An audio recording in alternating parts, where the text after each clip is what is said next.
Hay gente que se dedica únicamente a ver a quién es la persona que van a financiar, para ver, porque lógicamente piensan que va a ganar, para ver cómo le van a sacar todos los favores en el momento que estén en el gobierno. Y eso es lo que vamos a permitir que continúen.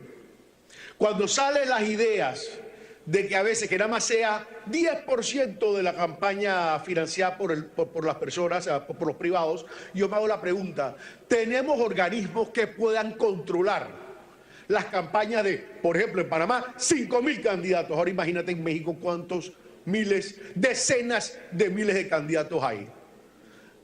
O en Perú, ¿hay la cantidad de fiscalizadores en nuestras instituciones que puedan controlar eso? A mí me parece que no. Me parece que no. Entonces tenemos que ver realmente qué es lo que queremos.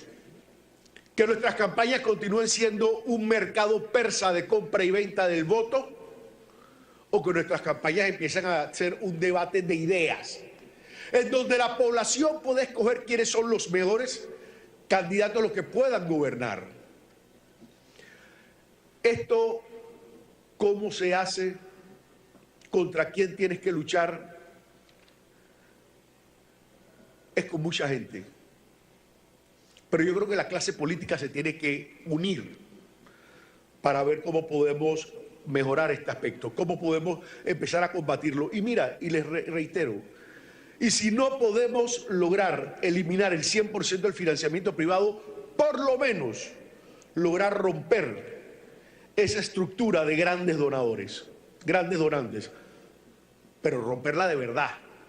Nada que, bueno, uno por sociedad anónima y uno por persona, y de repente cuando te das cuenta hay un donante que tiene 28.000 empresas, 27 familiares y al final está donando lo mismo. No. Yo pienso que tenemos que buscar realmente la forma de controlar eso. Miren, no sé si también está ocurriendo por acá, pero de donde yo vengo también estoy viendo que hay gran cantidad de estos apostadores que ya no les interesa solamente ganar elecciones, sino controlar los partidos políticos, que aunque pierdan, controlan las bancadas legislativas, controlan los municipios y acomodan las leyes y las normas a como les conviene a sus conjuntos empresariales. ¿Vamos a continuar permitiendo que ocurra esto? De eso es lo que quisiera y me encantaría escuchar a los expertos que nos digan cómo podemos lograr romper esto. Yo acá no puedo traerles mayores ideas, yo más bien vine aquí a aprender de ustedes.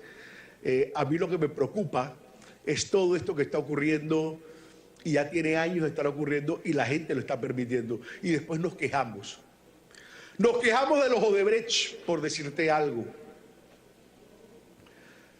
Y en otros países de tantas otras empresas, ahora vi a la Siemens, que ahora le han dado una tremenda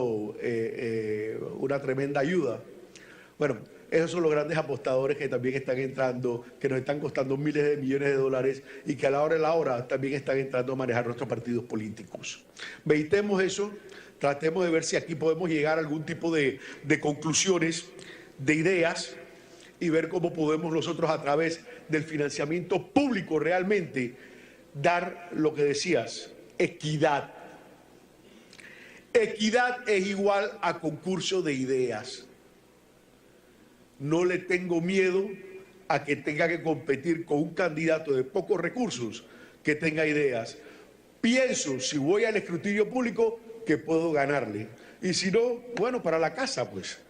Lo que no estoy de acuerdo que ocurra es sencillamente que haces una buena campaña y 2 días antes te ganen, porque te compran a todo el mundo, a toda tu estructura, te compran la televisión, te compran todo y entonces te tienes que ir para la casa forzadamente. Eso no es lo que queremos. Señor presidente, bueno, perdón, no estamos en la asamblea. Lo dejo aquí para el debate, ¿eh?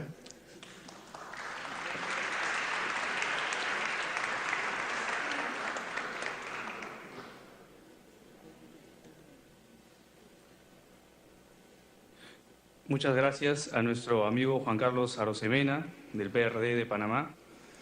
Y una de las cosas que nos dijo y por lo cual nosotros debemos procurar y el Estado fortalecer la institucionalidad democrática de los partidos es que, como usted decía, los apostadores de la política ya no solo les preocupa si es que ganan las campañas electorales las cuales financian, sino también ingresan a querer controlar los partidos políticos.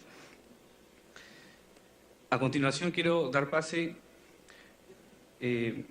a Lilia Puig, que ha sido asambleísta en Argentina por la Unión Cívica Radical. Recibimos con fuertes aplausos.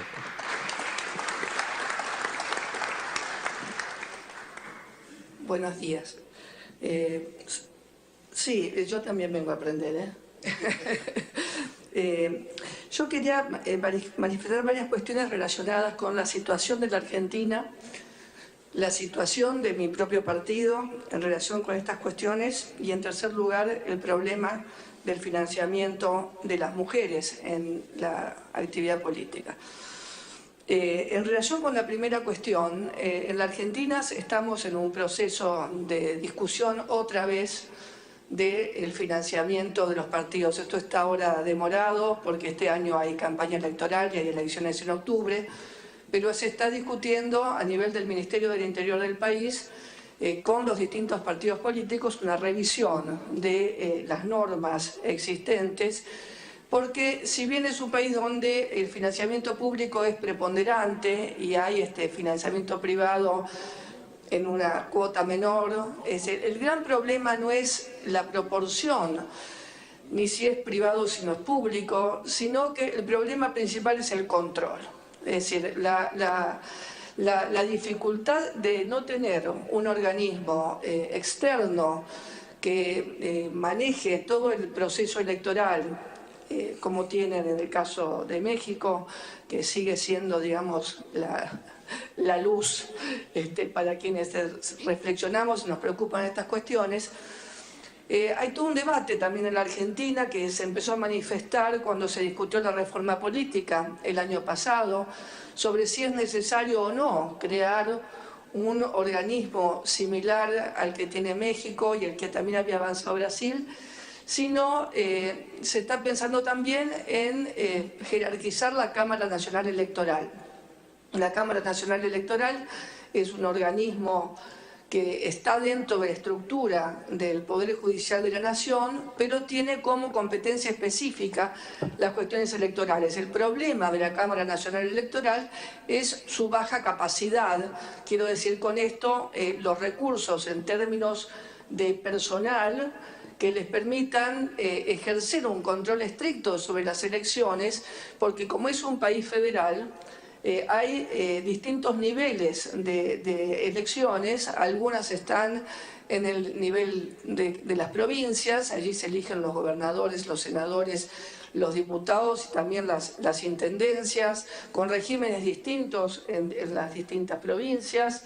Y también con distintas fórmulas relacionadas con el uso de la propaganda, digamos, el financiamiento de la propaganda, el uso de los medios de comunicación estatales y no estatales. Digamos, hay una diversidad complicada por el hecho de que en muchos lugares, en muchos distritos, las elecciones son simultáneas. Es decir, las elecciones nacionales son simultáneas con las provinciales y, consecuentemente, la capacidad de control del orden federal es bastante limitada cuando no se tiene a nivel de la Cámara Nacional Electoral más recursos que a veces es un solo juez federal en un distrito, que es un distrito que puede ser tan grande como, en el caso de la provincia de Santa Fe, el Uruguay, para poner una dimensión. Entonces, el gran problema acá es el problema del control, es el problema de la transparencia en el proceso. Y después hay una segunda cuestión que me interesa manifestar, que es el papel que juegan los ejecutivos, que están, digamos, los partidos que están a cargo de los ejecutivos en el uso de los recursos públicos a los fines de utilizar las obras públicas y las distintas políticas públicas que se llevan adelante como un recurso político en el momento de los procesos electorales. Entonces, no es casual, no digo que sea una relación directa, pero no es casual que los ejecutivos, los partidos en el gobierno siempre tienen muchas más facilidades para ganar que los partidos en la oposición. Es decir, de largada cuentan con recursos que los partidos que están en la oposición no cuentan, y esto evidentemente interviene en el proceso de la competencia política y reduce las capacidades de alternancia, es decir, a partir de la disponibilidad de la inequitativa distribución de los recursos en cuanto a publicidad y propaganda política se trata. Dicho esto, quiero plantear concretamente como un desafío que tenemos los partidos que estamos en la Internacional Socialista, de asumir con como una bandera propia de nuestro espacio político e ideológico, el problema de la paridad. Es decir, el problema de la paridad es nada más y nada menos que el problema de la igualdad, como si aquí se ha manifestado por parte de este señor, que no le alcanzo a leer el nombre, que ha informado sobre la situación mexicana, donde evidentemente México también tiene un avance importante en tema de paridad. Inclusive nosotros en la Argentina teníamos como el liderazgo en relación a la participación de las mujeres en el Congreso, porque fuimos lo que incorporamos en primer término las cuotas con mandato de posición, y esto favoreció una presencia importante de mujeres en el órgano legislativo. Mi caso, por ejemplo, si no, no hubiera llegado nunca, pese a que militaba igual que los hombres desde la década del 70, pero recién grandecita ya me tocó llegar a la Diputación Nacional sin cargos previos, porque estos se repartían antes. Entonces, digamos, las cuotas han sido realmente un elemento democratizador importante, pero evidentemente el 30% ha jugado como un techo, el famoso techo de cristal, y la paridad es hoy la norma que se plantea ya a nivel de Naciones Unidas también. Entonces, repito, a mí me parece que nuestros partidos tienen que tomar como bandera la eliminación de la división sexual del trabajo en términos de lo que significa la participación política. Cuando uno mira las experiencias latinoamericanas, lo que uno se encuentra es que ha habido avances normativos importantes que han permitido empezar a instalar el problema del financiamiento de la política de las mujeres. Las mujeres tienen el problema, digamos, entre otros, el problema en muchos casos, de la falta de independencia económica. Es decir, su dependencia económica a nivel familiar también se produce, digamos, lo que produce es una enorme limitación para la disponibilidad de fondos propios a los fines de participar en forma autónoma en las campañas electorales, y no solamente en las campañas electorales. Todos sabemos que la actividad política es costosa. La actividad política es costosa porque uno tiene que hacer reuniones, visitar, recorrer, y para esto, y sobre todo en un país grande como la Argentina, se necesita dinero. No hay otra forma de financiarse si no es a través de dinero. Y si uno quiere que el financiamiento sea un financiamiento transparente, entonces las normas tienen que ser claras a los fines de que ese financiamiento sea posible. Rápidamente, cuando uno recorre la normativa latinoamericana, uno encuentra que, por un lado, que evidentemente el financiamiento público es crucial para poder pensar en un financiamiento que contemple el problema del género, pero además uno encuentra distintas estrategias, ¿no? Estrategias, por ejemplo, relacionadas con rendición de cuentas, es decir, la posibilidad de que se financie a partir de los gastos realizados en un proceso de campaña electoral. En este caso, esto no sería bueno para las mujeres, porque esto implicaría disponer primero del dinero. En todo caso, aquí habría que pensar en un financiamiento inverso, que es el de un adelanto contra reembolso de gastos de campaña, de forma tal de favorecer. Una tecnología que se ha utilizado mucho en los Estados Unidos es el Matching Funds, Es decir, la posibilidad de que uno, digamos, a partir de que se consiga financiamiento privado, el Estado aporte un monto equivalente, es decir, un mecanismo de financiamiento que muchas hemos utilizado. Yo personalmente, sin tener que ver con el Estado, una de las formas que utilicé para mi propia campaña electoral en el año 2001 fue hacer unos bonos que distribuí entre amigos y gente conocida que tuvieron la bondad de ayudarme a financiar mis recorridas por pagar la nafta en la provincia de Santa Fe, digamos. Simplemente esto era lo que se podía, pero digamos son todos mecanismos que son posibles y que no necesariamente producirían grandes distorsiones. En la legislación brasileña hay una herramienta que me parece muy apropiada, que es la que obliga a los partidos políticos internamente a otorgar parte de los fondos a las mujeres. Esto también tiene que ser estrictamente controlado porque si no, esos fondos no llegan a donde tienen que llegar. Todos sabemos que las contabilidades se pueden utilizar de diversas formas.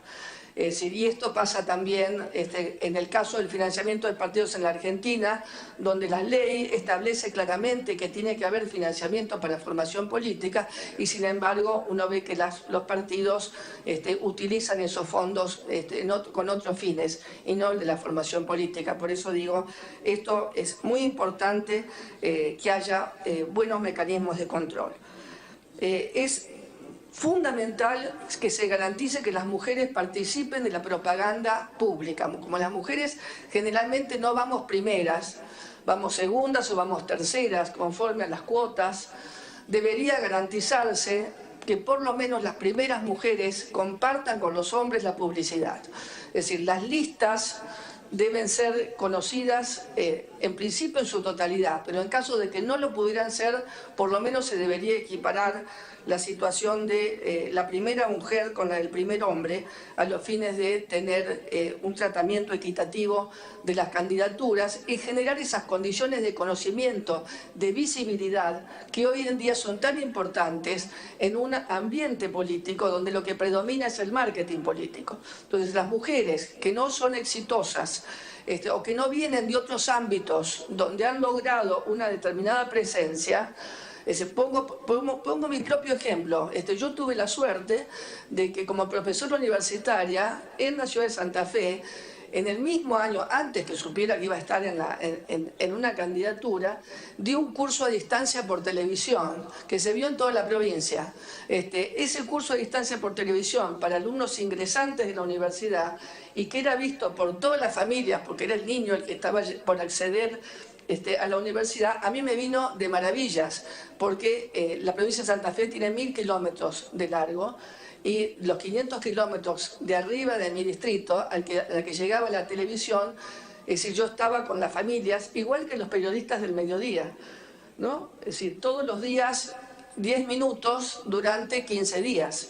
Y esto favoreció mi reconocimiento público. Una cuestión absolutamente excepcional, no se volvió a repetir. Entonces, si no hay una visibilidad pública previa, las mujeres no están en condiciones de hacer conocer sus candidaturas y más si a esto le agregamos el problema de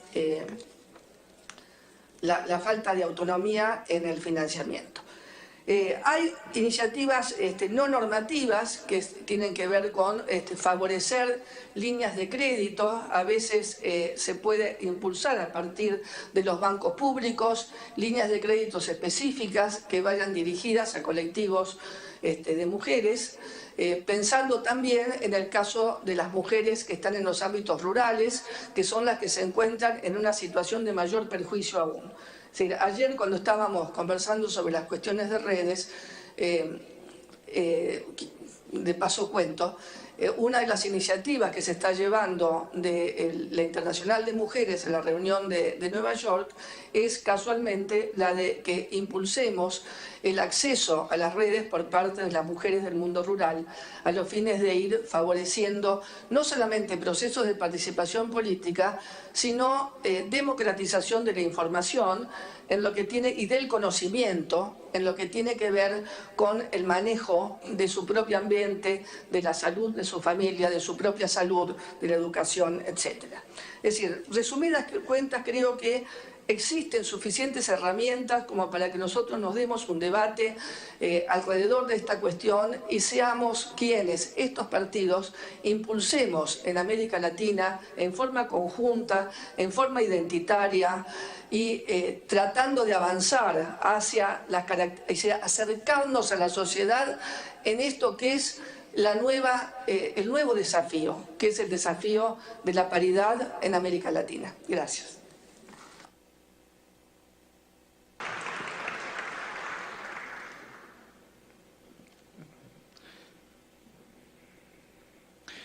Gracias por su intervención, doctora Lilia Puig, de la Unión Cívica Radical de la Argentina. Ahora nos vamos a dirigir hacia la mesa de los comentaristas y le doy el pase a nuestro amigo Luis Fernando Núñez, politólogo internacionalista venezolano.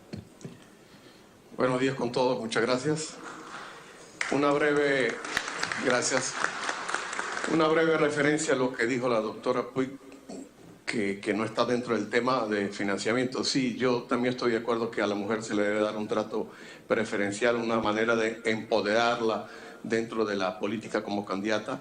Acá en el Perú, dentro de la discusión que estamos llevando sobre reforma electoral, uno de los puntos que estamos revisando es el del acoso político, que es un tema fundamental. Cómo en una sociedad tan machista no se le permite a la mujer ascender a par a par. Por eso parte de la reforma electoral tiene que ver con la paridad en las listas y no poner a la mujer en los últimos puestos. Me gustaría, para los amigos del extranjero, pero también para los que estamos acá, que hagamos un breve contexto de lo que está pasando en el Perú en materia de partidos políticos. Esta mañana, antes de venir para acá, entré a la página del registro de organizaciones políticas para saber cuántos partidos tenemos inscritos ahorita. Tenemos 26 partidos nacionales inscritos y 44 en la cola buscando las firmas de adherentes para entrar a este circo. Porque imagínense un país con más de 60 partidos políticos en una elección. ¿Cómo lo vamos a calificar? ¿Eso ayuda a una democracia? ¿Fortalece la democracia? ¿Cómo manejarla? Tenemos elecciones el año que viene. Los cálculos del Jurado Nacional de Elecciones y de la OMPE indican que se están esperando 120.000 candidatos. 120.000 campañas electorales. ¿Cómo vamos a abordar los temas de fiscalización de cómo se van a financiar esas campañas? Ese es el asunto. Y nuestro amigo Juan Carlos de Panamá dio la palabra que nadie quería decir, Odebrecht. Ese fantasma que es la incógnita. El nuevo proyecto de Código Electoral que está discutiendo la Comisión de Constitución y que está condensando en un solo proyecto más de 22 leyes que andan dispersas por ahí, habla del tema de financiamiento y habla del financiamiento público y del financiamiento privado. Como ustedes saben, el financiamiento público, el primer elemento que conocido, porque es el que hemos tenido hasta ahora, ha sido el de la franja. Para nuestros amigos extranjeros, la franja es este espacio en televisión que se permite. La franja ha sido pésimamente manejada en el Perú. Es un insulto a la inteligencia, esos comerciales que vemos, a veces grabados con un celular, de muy mala calidad. Es un insulto al televidente. Entonces yo creo que el tema de la franja hay que reconstruirlo totalmente.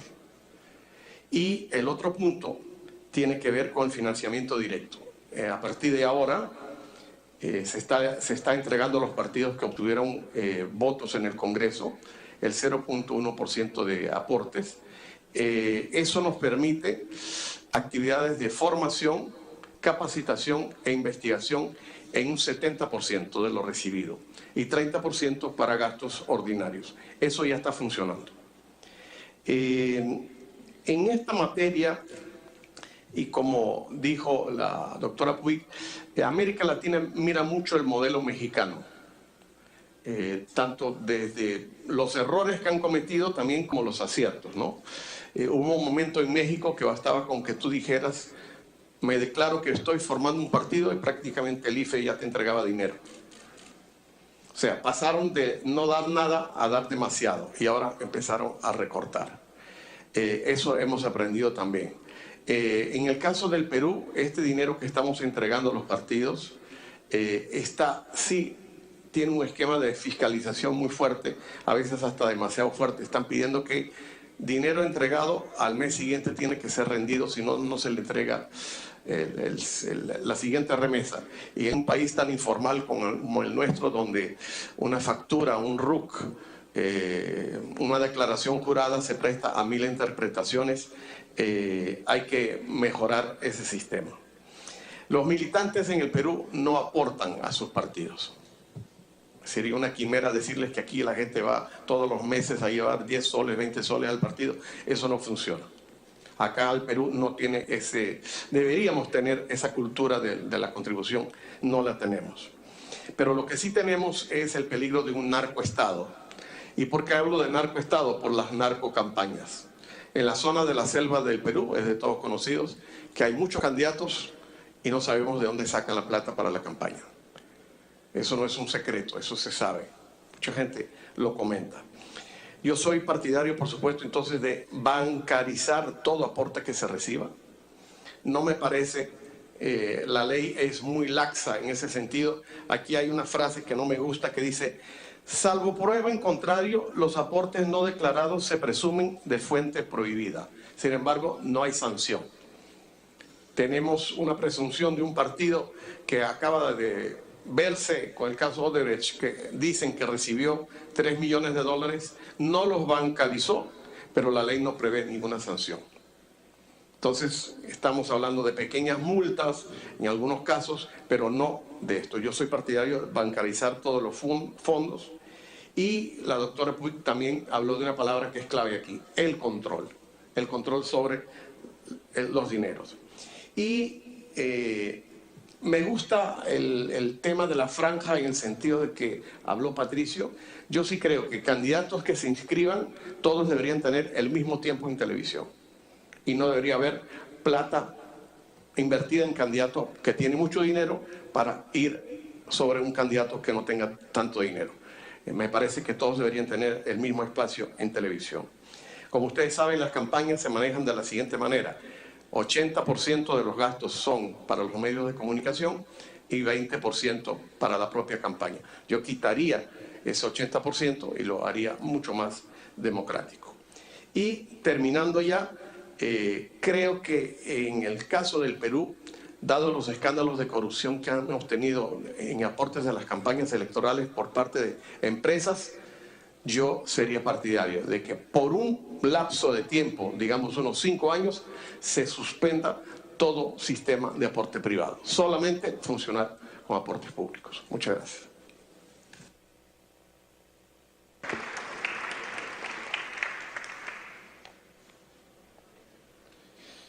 Muchas gracias, doctor Luis Núñez, por sus comentarios.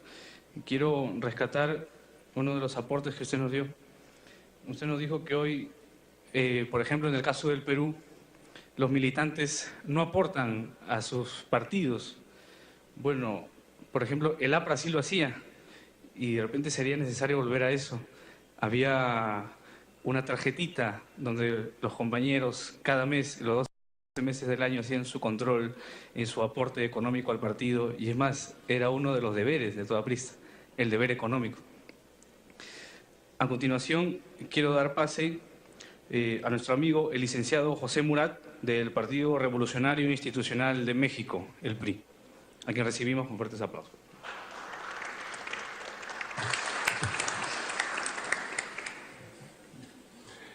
Bueno,